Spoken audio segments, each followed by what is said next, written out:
جو دوسروں کی دل سے خدمت کرتے ہیں ان کو غیب سے مدد ملتی ہے۔ یاد رکھنا، خدا اسی کو فتح یاب کرتا ہے جو حق و باطل کے معرکے میں دشمن کے خوف سے قدم پیچھے نہیں ہٹاتا، ثابت قدم رہتا ہے۔ RH نیٹورک کی معزز دوستو، میں ہوں ساجد زہیب اور آپ تمام سننے اور دیکھنے والوں کو السلام علیکم۔ ناظرین گرامی، جب سے لوگوں نے ارطغرل غازی سیریل دیکھنا شروع کیا ہے تبھی سے سلطنت عثمانیہ، ارطغرل غازی، غازی عثمان اور جو بھی بڑے بڑے اس میں کریکٹرز فلمائے گئے ہیں ان کے بارے میں کافی کچھ لکھا اور بیان کیا جا رہا ہے۔ اس سیریل میں ارطغرل غازی کے روحانی پیشوا اور مرشد کے طور پر ایک شخص ابن عربی کو بھی دکھایا گیا ہے۔ لوگ ان کے بارے میں جاننے کے لیے بہت زیادہ اتسک ہیں اور یہ کوششیں کر رہے ہیں کہ آخر اصلی تاریخ میں ابن العربی کون تھے اور ان کا کیا کردار رہا ارطغرل غازی کی فتح میں اور ارطغرل غازی کے کامیاب ہونے میں۔ تاریخ میں ان کا ذکر کس طرح آیا ہے اور قسطنطنیہ یعنی جسے آج ہم استنبول کے نام سے جانتے ہیں، اس کو جب فتح کیا گیا تھا تو اس کے بارے میں بھی حضرت ابن العربی نے پہلے ہی بشارت دے دی تھی کہ وہ کس طرح فتح ہوگا اور کون شخص اس کو فتح کرے گا، اور انہوں نے بتا دیا تھا کہ ارطغرل غازی کی نسل میں آنے والا جو ایک شخص ہوگا جس کے حالات ایسے ایسے ہوں گے، جس کا چہرہ، جس کی بناوٹ ایسی ایسی ہوگی، وہ شخص اس کو فتح کرے گا۔ اور یقیناً بالکل ویسا ہی ہوا تھا۔ حضرت ارطغرل غازی کی چھٹی نسل میں پیدا ہونے والا ایک شخص جسے ہم سلطان محمد فاتح کے نام سے جانتے ہیں، انہوں نے صرف اور صرف اپنی 20 سے 22 سال کی عمر میں استنبول جیسی عیسائیوں کی عظیم سلطنت کو اپنے گھٹنوں پر ٹکا دیا تھا، اور اس دور میں ایک ایسی توپ بنائی تھی کہ جو دنیا کی پہلی توپ ہونے کے ساتھ ساتھ ابھی تک کی دنیا کی سب سے بڑی توپ تھی۔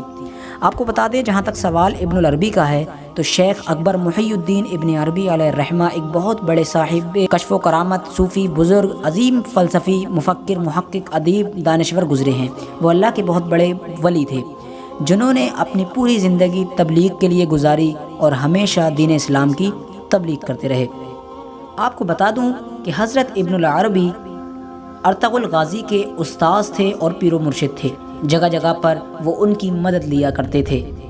حضرت ارطغرل غازی کو جب بھی کوئی پریشانی ہوا کرتی تھی وہ فوراً اپنے پیر کی خدمت میں حاضر ہوا کرتے تھے، اور کبھی کبھی ایسا بھی ہوتا تھا کہ جب حضرت ارطغرل غازی کو کوئی پریشانی میسر ہوتی تھی اور وہ اپنے پیر کو قریب نہیں پایا کرتے تھے، اور جب ان کے پیر ان کے نزدیک نہیں ہوا کرتے تھے، کہیں دور سفر پر ہوا کرتے تھے، تو حضرت ارطغرل غازی جب بھی رات میں نیند لیا کرتے تھے تو ان کی خواب میں آ کر ان کے پیر و مرشد یعنی حضرت ابن عربی مدد کیا کرتے تھے۔ جہاں تک اگر بات کی جائے حضرت شیخ اکبر حضرت ابن العربی کی کہ ان کی پیدائش کس طرح ہوئی، تو آپ کو بتا دیں کہ آپ کی پیدائش اندلس یعنی جسے آج ہم اسپین کے نام سے جانتے ہیں وہاں پر ہوئی تھی۔ وہیں آپ کا بچپن گزرا تھا۔ آپ نے قرآن شریف، ناظرہ اور ابتدائی تعلیم ابو بکر بن حلف سے مرثیہ میں ہی حاصل کی تھی۔ جب آپ کی عمر 8 سال ہوئی تو آپ اشبیلیہ چلے گئے۔ اشبیلیہ اس وقت جید علماء اور بڑے بڑے صوفیاء کرام کا مرکز ہوا کرتا تھا۔ آپ نے یہاں 20 سال تک تعلیم حاصل کی، اور آپ کی تصنیفات سے اس بات کا بھی پتہ چلتا ہے کہ اسپین کی سرزمین پر آپ کے تقریباً 80 سے زیادہ استاذ موجود ہیں۔ آپ کو بتا دیں کہ حضرت ابن العربی کا گھرانہ بھی ایک دینی گھرانہ تھا۔ زیادہ تر لوگ پڑھے لکھے تھے اور آپ کے والد گرامی اللہ کے بہت بڑے ولی تھے۔ آگے آپ کو بتاتے چلیں، شیخ اکبر ابن عربی علیہ الرحمہ نے قرطبہ، عراق، مصر، حجاز، فلسطین، ایران اور شام کے لیے سفر تعلیم و تعلم اور تبلیغ، کتاب و سنت کے سلسلے میں فرمائے۔ جہاں جاتے اپنے کردار، عمل، وعظ و نصیحت سے تاریک دلوں کو روشن فرما دیا کرتے تھے، بہکے ہوئے لوگوں کو صراط مستقیم یعنی سیدھے راستے پر لایا کرتے تھے۔ آپ کے صوفیانہ لب و لہجے کی وجہ سے لوگ آپ کی مجلس میں بیٹھنے اور آپ کی باتیں سننے کے لیے بے قرار رہتے تھے۔ ساتھ ہی ساتھ آپ کو بتاتے چلیں، سلطنت عثمانیہ کے تمام سلطان آپ کی بہت عزت کیا کرتے تھے اور ہمیشہ یہ کہا کرتے تھے کہ قسطنطنیہ کی فتح شیخ اکبر ابن عربی علیہ الرحمہ کی دعاؤں کا نتیجہ ہے، اور ساتھ ہی ساتھ اس فتح کے بارے میں آپ کا ذکر کیا کرتے تھے اور کہتے تھے کہ آپ ہی وہ شخص تھے کہ جس نے پہلے ہی یہ بشارت دے دی تھی کہ قسطنطنیہ فتح ہوگا اور ارطغرل غازی یعنی ہماری نسل کا ہی ایک شخص اس کو فتح کرے گا۔ 660 ہجری میں دمشق کے حاکم الملک عادل نے آپ کو دمشق آنے کی دعوت دی۔